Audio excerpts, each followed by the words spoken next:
Item Number, SCP-016, Object Class, Keter, Special Containment Procedures. SCP-016 is to remain within the confines of a 5 by 5 by 5 meter room at all times, maintained at a temperature not to exceed 0 degrees Celsius.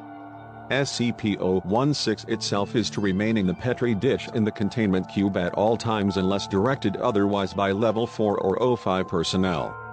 Full documentation of experimentation with SCP-016 must be submitted before and after samples and duplicates of SCP-016 may be taken. Failure to follow these procedures will result in termination or reassignment as Class D personnel. Only authorized personnel may be permitted to obtain samples of and experiment with SCP-016 under BCL-5 containment conditions. If an outbreak does occur despite following the aforementioned procedures, Directive Base personnel are to implement a code signal lockdown and containment plan. Infected personnel are to be terminated on-site by security forces wearing Standard Mission-Oriented Protective Posture, MOPP, anti-biological and anti-chemical equipment.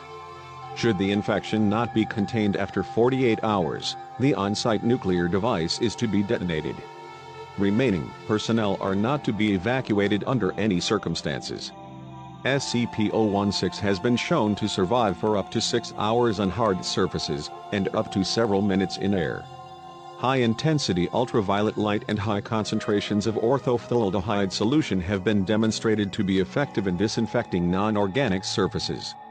Description: SCP-016 is a blood-borne pathogen recovered from a mine worker in redacted who injured himself while working in a deep coal seam. Said wound became contaminated with coal dust from the mine, possibly infecting the worker with dormant spores.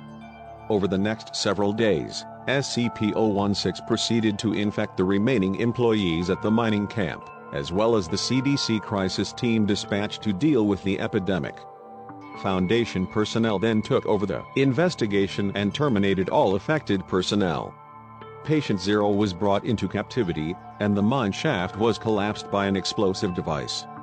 SCP-016 has an incubation period ranging from 24 hours to 2 years, depending on the presence and number of other human hosts in the area. First symptoms resemble the common cold, and include itchy eyes, runny nose, coughing, and bodily aches. Phase 2 begins in 48 hours, and consists of a controlled form of hemorrhagic fever, as the organism causes a small amount of blood to become aspirated in the lungs, creating an aerosol effect. During Phase 3, the host crashes and bleeds out, bleeding profusely from every bodily orifice, including the nose, tear ducts, anus, skin pores, mouth, urethra, and, in case of females, vagina. Blood pressure skyrockets during the final stage. Hosts have been observed projectile vomiting blood to distances of over 5 meters.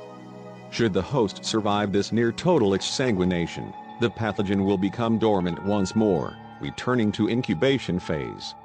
What distinguishes SCP-016 from other strains of hemorrhagic fever such as Ebola and Marburg is its unusual response to high stress. Should the subject undergo a high-stress situation, such as a life-threatening crisis, the organism will change its survival tactic from rapid reproduction to the rewriting of the host's DNA and stimulation of rapid cell division. Major physiological changes occur within the first 24 hours, with complete bodily reconstruction occurring within 2 weeks' time. Most hosts do not survive the process due to the heavy demands made on the body. An interesting side effect of the transformation is an increased aggressive urge. It is believed that this may be an attempt to maximize the spread of the virus in a manner similar to rabies. On another note, subjects who undergo bodily transformation no longer appear to exhibit SCP-016's hemorrhagic properties. However, subjects infected by transformed hosts will still undergo the normal SCP-016. Addendum: Experiment log of SCP-016's transformative properties. Subject D-016-1. D-Class personnel infected by SCP-016. Upon first showing symptoms, subjects' quarters were slowly flooded with water over a 24-hour period. SCP-016 mutated into pterodomorphic state, transforming subjects' lungs into gills. Subject survived for 2 more weeks as SCP-016 transformed its limbs into fins, caused its eyes to atrophy, and enhanced its sense of hearing into a cetacean-type echolocation ability. Subject was terminated by draining all water from its quarters, causing it to asphyxiate. Body was subsequently cremated without autopsy. Subject D016-2, D-Class personnel infected by SCP-016. Upon first showing symptoms, subject's quarters were slowly flooded with water over a 24-hour period. SCP-016 mutated into pterodomorphic state, causing subject to undergo rapid muscular growth and increased bone growth on knuckles. Subject then attempted to escape from confinement by punching through the reinforced steel door. Subject was not successful and died by drowning. Note: same situation, 2 different responses. Interesting. Dr. Redacted Subject D016-3, D-Class personnel infected by SCP-016. Subject was previously a chemical engineer who poisoned his wife upon discovering her adultery. Upon first showing symptoms, subject's quarters were slowly flooded with water over a 24-hour period. SCP-016 mutated into pterodomorphic state, causing subject to grow an unusual organ on his chest, consisting of a chamber and 2 separate tubes. Organ continued to take in water and swell in size, until Foundation personnel, realizing what SCP-016 may be attempting, terminated the subject by gunshot. Organ was found to contain several gas sacs filled with acetylene gas and oxygen.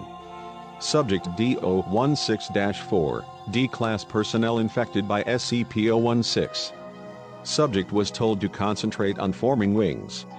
No stress was applied. SCP-016 did not mutate into pterodomorphic state. Subject died of exsanguination during Phase 3. Subject D016-5, D-Class personnel infected by SCP-016. Subject was told to concentrate on forming wings and placed in an acrylic box suspended 305 m, 1,000 feet, above a mine shaft. A timer was placed outside the box which subject was told indicated the time to release. SCP-016 mutated into pterodomorphic state, causing subject to grow a tentacle-like organ on his left wrist similar to a spider's spinnerets. Subject extended said organ through one of the box's air holes and extruded a strong, silk-like substance, which it then used to secure the box to the cable. Subject was terminated when the countdown reached 0 and the